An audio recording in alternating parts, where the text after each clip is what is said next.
Questions and answers session.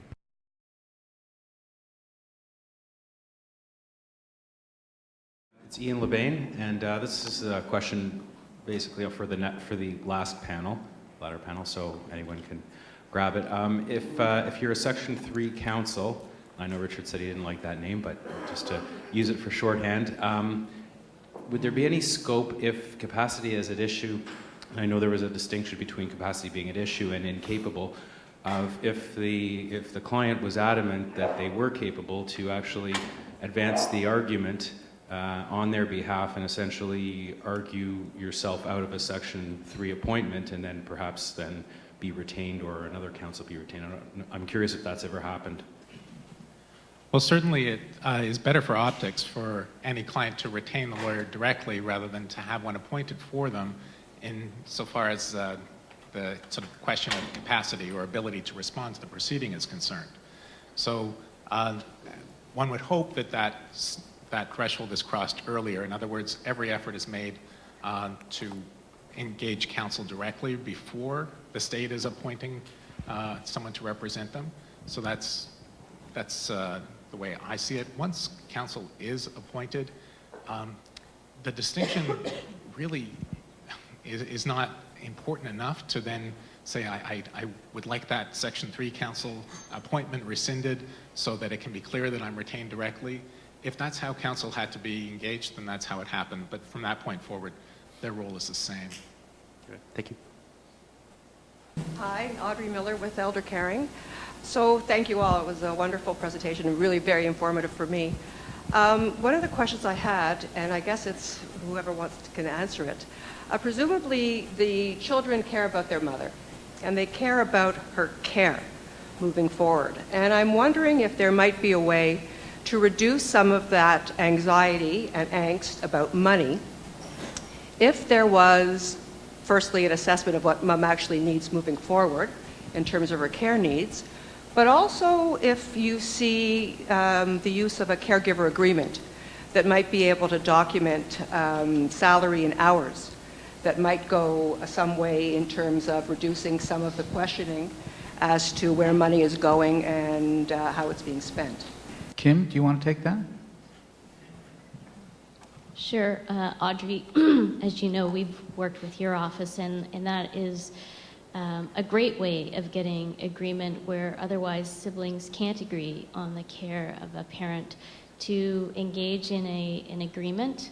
But also, I think that is a product of probably a mediation where everybody can air their grievances about the care or lack of care, who should provide the care, and exactly what you said, identifying what the needs are. And I don't mean a capacity assessment, but rather a needs assessment of the parent wherever the parent resides, whether that be at home or in a retirement residence or a long-term care facility. Do you see caregiver agreements out there? Are there precedents around caregiver agreements? We usually craft one in the context of a settlement, and they, to be quite honest, they require a lot more input and time than even the property arrangements. So have I seen something formal from a caregiving agency? No, because normally at the stage of the mediation, it's everybody working together to try and come up with an agreement that can be implemented, and thereafter working with whatever caregiving entity we use, elaborating further during the context of the relationship that then gets established. Does anyone else have anything to add? Just following Kim Whaley's statements, one of the advantages perhaps in guardianship as opposed to attorneyship is that guardians are required to file a management plan, and part of that management plan will outline expenses for caregiving, etc. I have seen caregiving agreements in the context of a guardianship. So. And further to that, even in an attorneyship, in a way to resolve a power of attorney dispute, we will do something akin to a guardianship plan of care. I think you guys were skirting around the issue of the intimate relationships. I don't have any problem with any of the Section 3 stuff. I think that's, you said what your role was. But these issues come into litigation either through a guardianship application where somebody's trying to for personal care, so they have control over the person, or it's going to arise when one of the children, probably the son in this case, goes to the police and says this guy is having intimate relations with my incapable mother. So it ends up in the criminal process. I'm doing a lot of work around this issue in long-term care because this is an extremely serious issue that's coming up again and again and again. And I'm getting statements from long-term care homes that say, well, people with dementia have the right to sex. So what's the harm? They're not going to get pregnant. Or, you know, they're not screaming, so they must be enjoying themselves. So we should just look at whether people are happy. And I'm not being prudish, but I'm reacting really negatively to a lot of what I'm hearing from the long-term care homes. And I keep on looking around the duty of care. So with the children, if they've got in a formal role, if they're the attorney for personal care, what is their duty of care in those situations? Or in the long-term care homes, what's their duty of care to address this issue and really look at capacity? Because that's what everybody's avoiding. Nobody's looking at the capacity to consent to sex. And what does this mean? And how do you define it? And who assesses it? Like, Dr. Herman, do you want to assess somebody's capacity to consent? But I don't know if you want to address this, like how, I get it, you're talking about the litigation process, but how do we address this issue on a practical basis? So, Dr. Herman, do you want to lead off? Not really. I will say, first of all, I don't think Judith introduced herself, but Judith Wall spent many years working at the Advocacy Center for the Elderly, and she's very much involved in this particular area of elder care. And I work in a 675-bed Veterans Affairs Canada long-term care facility that is predominantly male, so we don't have a huge number of these problems, but we do have a large number of ex-nurses and ex-administrators who are female, so it's not exclusively a male facility.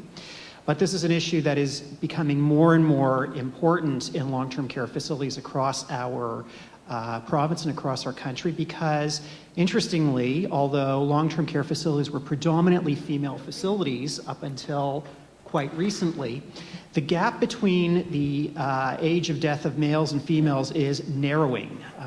That males are beginning to catch up with females, and that huge gap that existed previously is actually narrowing. And so there will be more males and females in long-term care facilities in the future. So these kinds of issues will come up.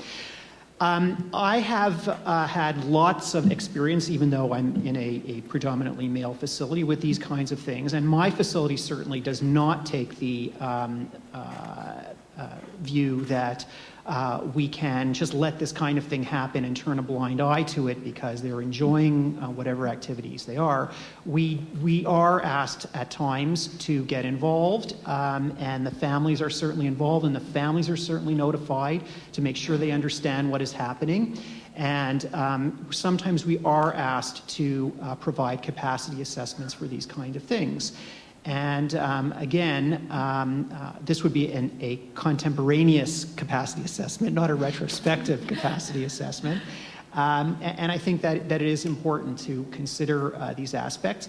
And it's also important, I guess, to consider, again, the view of the long-term care facility or the view of some children, and we saw an example with our panel today, is that there's a variety of opinions, and some people prefer to err on the side of autonomy for the patient, and some people prefer to err on the side of protecting. And I think that's a tension that we deal with on a regular basis. But I'm going to just say that, you know, substitutes do not have the right to give consent to somebody else having an intimate relationship. And yet that, I'm going to tell you, from the work I'm doing now in long-term care homes, many homes think that that's the case. And I think that's problematic. I'm just alerting, this is a big issue that we have to look at, and how do we manage it? Because once it gets into the forum, then you've got a forum where you're litigating around it. But it's that basic issues about this, about what is capacity, what does consent mean, how do we measure it? Like, I'm getting told again, if somebody keeps on wandering into somebody's room, well, it must be consent. I'm going, that's not consent. Yeah, I would go one further, Judith, because it was only in January of this year that Selma's husband passed away. And we have to even look within families and married spouses at the question of whether sex is consensual. Someone can lose capacity in a marriage. And that's why, again, with this fact scenario, if it wasn't raised then, why is it all of a sudden an issue now? And that's sort of one of the things, we have a lot of societal taboos, and they affect both sides of this relationship issue. So just so you know, there was a CBC program where they were looking at consent, which is the other day. It's Pia Chatapata's out in the open, I think it's called. Anyways, if you're anybody interested, they should listen to the podcast. And just to your point, Judith, it's not only an issue with the elderly community, but prior to working at the Public Guardian and Trustee, I was a developmental service worker, and I know it's very much an issue for anyone 18 and above who's mentally different from ourselves. There are some social service agencies that take the position that no, their developmentally delayed clients cannot have sex. There are others that say, yes, you may have sex in a safe environment. I think it all comes down to capacity, which may or may not be implicated because someone has a mental disease or someone is mentally different. My name is Elliot Berlin. I have a much more neutral question, and I view it as an evidentiary question. If you have a power of attorney who has a long-term plan and has figured out what a way to avoid accounting issues, etc., and chooses to present the checkbook to the parent, both during the time that the parent many years ago was capable, but over time continues to present the checkbook, but with money flowing now to gifting their children, the attorney's children. Now we're years later, and the estate that was thought to be there by the other members of the family, the siblings, say it's not there. And so now the question is, well, how are you going to prove that the estate should have been there when the power of attorney says, I didn't take any steps. It was all done by mom. She signed all the checks and she made all the decisions, and I'm out. And I was doing some digging into this and some research, and there is some line that says that if you can get to the point to show that the capacity might have been in question, from that point onward, the power of attorney was involved sufficient that an accounting could be ordered. But it wasn't very clear, and that's my question from an evidentiary point of view. You're asked to say, well, how are we going to proceed? How are we going to proceed? That's my question. I think you hit the nail on the head. You've got the same evidentiary considerations. But what I would say is that an attorney assisting a person whose capacity becomes at issue at some point in time during the attorneyship has an obligation to meet with, to report to engage in feedback with the grantor of the power of attorney. And that may look like the attorney is signing checks, but at the end of the day, if capacity is at issue at any point in time, that attorney is still accountable. The attorney is accountable for the whole time that the attorney acts as a fiduciary. That's an interesting segue to a question I have. I'm wondering if Mr. Vanderzee or people at that end of the table could answer. That's about a trustee de son tort. When somebody acts as the trustee, even though they're not necessarily appointed as an attorney for property. I'm just going to take the microphone down. Well, I think many of these type cases are about optics as well. We talk about legal duties and we talk about individual circumstances, but I think too, if you're going to go to the court, because you were talking about, well, how do we get an accounting? Well, it may be that the optics of the situation are so pressed to one side of the equation that you're going to present it to the court and seek an accounting, and on the basis that the person was either acting de facto as the attorney, or maybe there's issues of undue influence. And if all of these checks, in this particular case that we had this morning, the optics look terrible for Felice, right? For Emily. Now, I have my optics, which are terrible for me, for Saul, is that I'm not around, okay? And I'm sure that a judge is not going to want to hear that. But from the standpoint of presenting a case where so much, 2/3 of an estate was gifted while they were in a situation of dementia for sure, vulnerable possibly, certainly possible, then you go to court, you make the argument that in that particular case, that the person is acting as a fiduciary in that specific moment. And maybe the evidence and the optics of the situation will get you to where you need to get. I mean, that's not a perfect answer in the sense of has the person been acting or not, but when the rest of the family comes and finds out that 2/3 of the family's wealth has gone to one individual and their children, and the only thing that there's beyond this is a signature by mom, well, how did mom get the checkbook? Whose handwriting is on the checkbook? How did mom deal with everything else that went on in her lifetime? Was she going to the store? Was she going to the bank? Was she going to her medical appointments?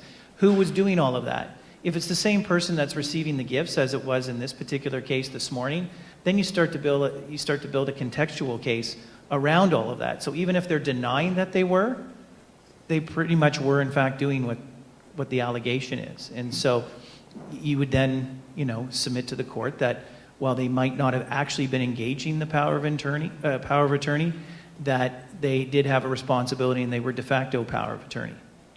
All right. It always comes back, though, when you're trying to advise. Normal people will say the costs of getting there to and with respect, a speculative, if not reasonable conclusion. That's the risk that the rest of the family then has to undertake. These aren't easy situations, because it's easy when you have the extreme example closer to what we had this morning, where $2 million is gifted in the process of 5 years, and everybody would understand that $2 million wasn't being used for mom's and dad's expenses.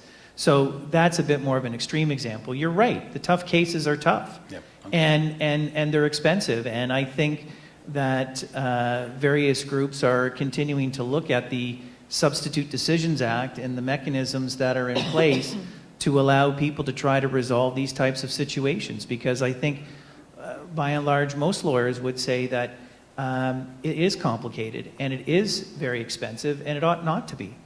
But that's the system that we have right now. Thank you. We're going to call the day at an end. I'm just going to want to call up Michael Mostyn, from Bnai Brith, who wants to say a few words. I just want to add one other comment to the cost issue. There's a saying in Hebrew, "Masha zezol ze yakar, masha ze yakar zezol." Loosely translated, it means what's expensive turns out to be inexpensive, and what's inexpensive turns out to be very expensive.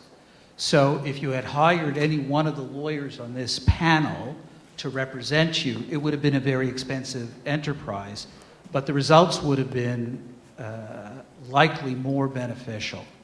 But if you have a client who can't afford that, there are a lot of young, excellent, really up-and-coming lawyers in the profession that are a little hungrier, and you should think about referring the file to them, because they'll get quality service, and I think it'll be helpful to the profession. Michael, can you come up for a sec? Thank you very much, Charles. Just first of all, wanted to thank all of the speakers today. I think we all found it very informative and a great job once again, as it is every year. Thank you to all of our sponsors. We couldn't do this event without all of you. And of course, thank you to our chair, Charles Wagner, who once again put on an incredible event.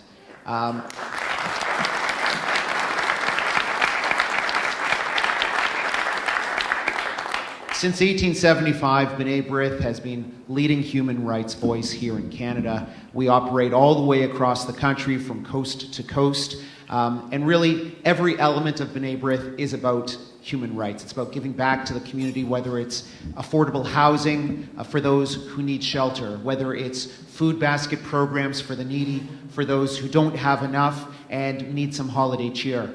For clothing, we just had a clothing drive actually here in Toronto at our head office at 15 Hove Street. Very unique amongst all charities, I'll have you know, because many charities actually license this out.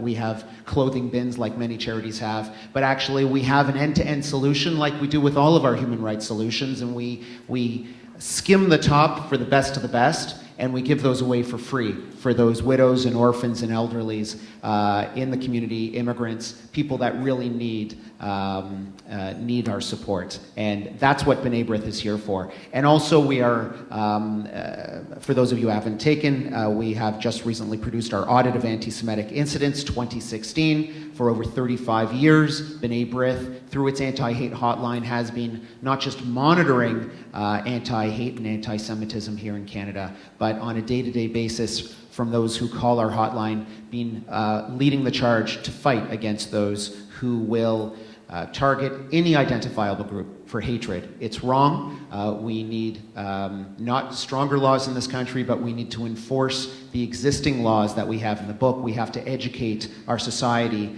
that it's unacceptable. It seems crazy that we are still in a world where we still have to do that day by day, but we see that incitement leads to action, and hatred is taught. So we all need to take a stand whenever we see that, and ensure that it doesn't happen. And institutionally, Bnai Brith has always been at the forefront of that movement. So there was a brochure on all of your seats. Many of you are, most of you are in the profession. You have clients that are interested, and sometimes they consult you and say even, hey, do you know of a good charity? I got to get rid of a couple bucks. I'm looking for a tax receipt. Well, please think of the Bnai Brith Foundation if that opportunity ever does arise. And I'm here to talk to anybody, and we have other Bnai Brith staff as well. And once again, thank you, all of you, for contributing to an incredible discussion today. And I know we all really appreciated it. Thank you.